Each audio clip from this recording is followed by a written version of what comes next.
ഏതൊരു കാര്യവും പ്രാവർത്തികമാക്കണമെങ്കിൽ ഉറപ്പായും നിങ്ങൾ തന്നെ പരിശ്രമിച്ചേ മതിയാകൂ. നന്നായി പ്രയത്നിച്ചാൽ മാത്രമേ ആ കാര്യം പൂർത്തിയാവുകയുള്ളൂ. ആഗ്രഹിച്ചതുകൊണ്ട് മാത്രം ഒന്നും സംഭവിക്കില്ല. ആഗ്രഹങ്ങളാണ് സ്വപ്നങ്ങളായി മാറുന്നത്. ആ സ്വപ്നങ്ങൾ സാക്ഷാത്കരിക്കുവാനും നിങ്ങൾ ഉറപ്പായും പരിശ്രമിച്ചേ മതിയാകൂ. നോക്കൂ, നിങ്ങൾക്ക് സ്വപ്നത്തിൽ പറക്കുവാൻ സാധിക്കും.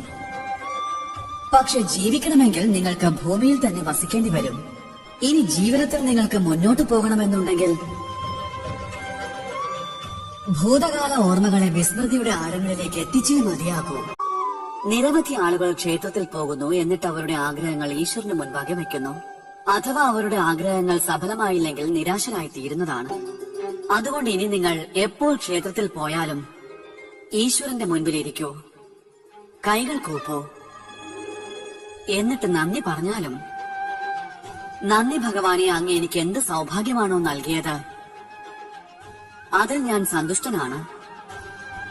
ഇനി എനിക്ക് മാർഗദർശനം നൽകിയാലും, എപ്രകാരമാണ് ഞാൻ എന്റെ കർമ്മങ്ങൾ കൊണ്ട്, സ്വയം എന്റെ കർമ്മം കൊണ്ട് ഞാൻ ആഗ്രഹിക്കുന്നതൊക്കെ എനിക്ക് പ്രാപ്തമാക്കാനാവുന്നത്?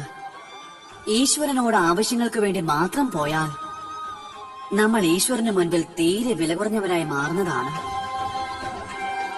എന്നാൽ മറിച്ച് സ്വയം കർമ്മം ചെയ്ത് ഈശ്വരനോട് നന്ദി പറയാൻ പോവുകയാണെങ്കിൽ യഥാർത്ഥ അർത്ഥത്തിൽ തന്നെ നിങ്ങൾക്ക് ഉറപ്പായും ഈശ്വരനെ ലഭിച്ചിരിക്കും. കൃഷ്ണൻ എപ്പോഴും എന്റെ രാധയെ പിന്തുടർന്നുകൊണ്ടേയിരിക്കും, ഇന്നു മുതൽ എന്നേക്കും.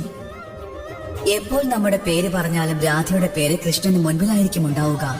ആരും കൃഷ്ണനും രാധയുമെന്ന് പറയില്ല.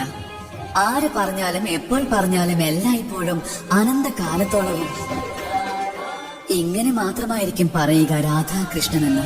രാധേ രാധേ.